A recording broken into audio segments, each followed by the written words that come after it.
विचारधारा को समर्थन करने वाले हो सकते हैं, अलगाववादी को समर्थन करने वाले होंगे वहां पर, लेकिन मैडम यही कांग्रेस के नेता मैडम कैप्टन पवन कुमार के घर तक नहीं पहुंच पाए, लेकिन देश को तोड़ने वालों के पास जेएनयू में यही चले गए थे। मैडम ये जो 9 तारीख के कल्चरल इवनिंग के नाम पर क्या क्या लिखा गया against the judicial killing of Afzal Guru and मकबूल भट्ट। लोकतंत्र के इस मंदिर में जहां मोदी जी चुनकर आते हैं तो वहां पर शीश झुकाकर उसका वंदन कर अंदर आते हैं, जिसकी सुरक्षा के लिए दिल्ली पुलिस के सुरक्षा गार्ड, हमारे यहाँ के माली और पार्लियामेंट के सुरक्षा गार्ड शहादत दे देते हैं, और जो उसको अंजाम देने वाला अफजल गुरु है,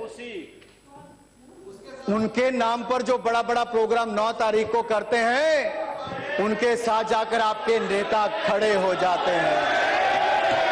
डीएसयू क्या है? अगर आप 2014-18 फरवरी का प्रश्न देखें जो एटी नाना पाटिल ने इसी लोकसभा में पूछा, और आरपीएन सिंह उस समय गृह राज्य मंत्री थे, इन्हीं के पार्टी के, राहुल जी के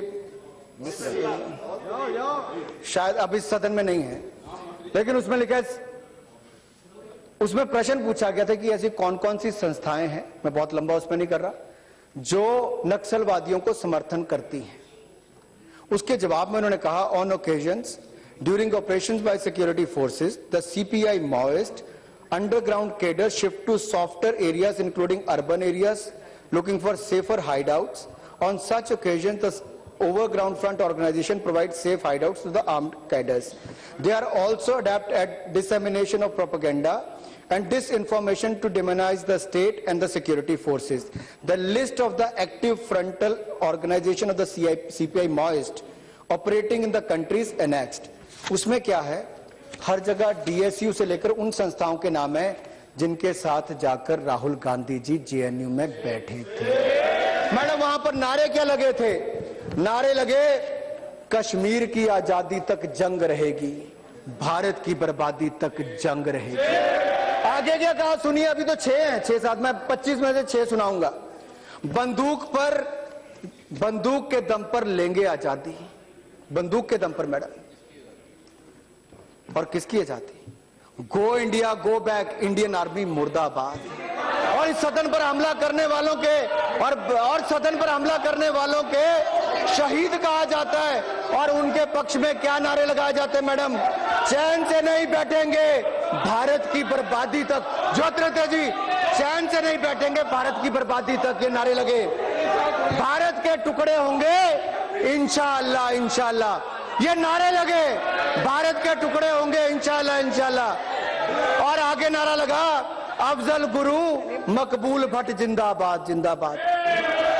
नारे लगे, कितने अफजल मारोगे, कितने अफजल मारोगे, घर घर से अफजल निकालेंगे।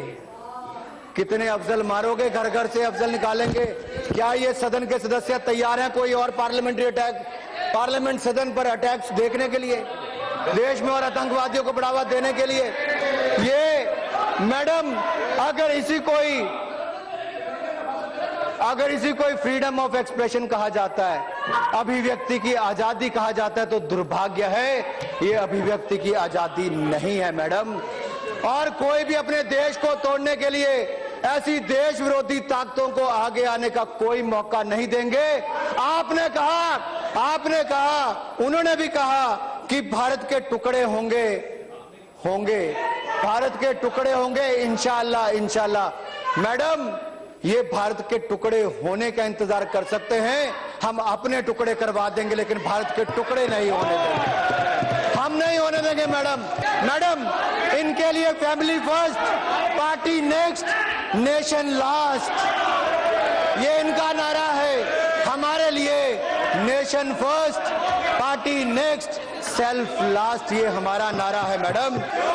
भारत सरकार और भारत में अंतर है। आप भारत सरकार की आलोचना कीजिए, दिल भरकर आलोचना कीजिए, मंत्री की आलोचना कीजिए, व्यक्ति की आलोचना कीजिए, हमारी नीतियों की, हमारे कार्यक्रमों की आलोचना कीजिए। लेकिन मेरे भारत की आलोचना मत कीजिए, मेरे भारत की आलोचना मत कीजिए मैडम। मैं अपने भारत की आलोचना नहीं सहूंगा। कोई विद्रोह करता है, भारत को तोड़ने की, भारत को खत्म करने की बात करता है, तो कोई कारण नहीं, पुलिस को रोकना चाहिए। उन देशद्रोहियों, विद्रोह करने वालों के खिलाफ कड़ी से कड़ी कार्रवाई होनी चाहिए मैडम। अगर देश के 16 टुकड़े नहीं होने देना गलत है, तो हाँ, हम गलत हैं। अगर देश में ही देश के खिलाफ नारे देने वालों के खिलाफ बोलना अगर गलत है, तो हाँ, हम गलत हैं। अगर इस देश की संसद को बचाने वाले उन शहीदों के खिलाफ अन्याय होने देना गलत है, तो हम गलत हैं। अगर आतंकवादी और सेपरेटिस्ट मूवमेंट के खिलाफ लड़ना गलत है, तो हाँ, हम गलत हैं। अगर देश का नाम खराब नहीं होने देना गलत है, तो हाँ, हम गलत हैं। लेकिन हम वो कोई गलत काम नहीं करेंगे जिससे देश के टुकड़े टुकड़े हो जाए। ना हम उन लोगों के साथ खड़े होंगे जो इस देश को बर्बाद कर दे। हम राष्ट्रवादी विचारधारा के साथ है, माओवादी विचारधारा के साथ नहीं है। और मैं कम से कम एंड में आके वो स्लोगन नहीं मारूंगा कि I am Gandhi, I am not Maoist. मैं कहूंगा मैं राष्ट्रवादी हूं और सदा राष्ट्रवादी रहूंगा। इस देश के लिए लड़ूंगा, देश के लिए खड़ा रहूंगा। धन्यवाद।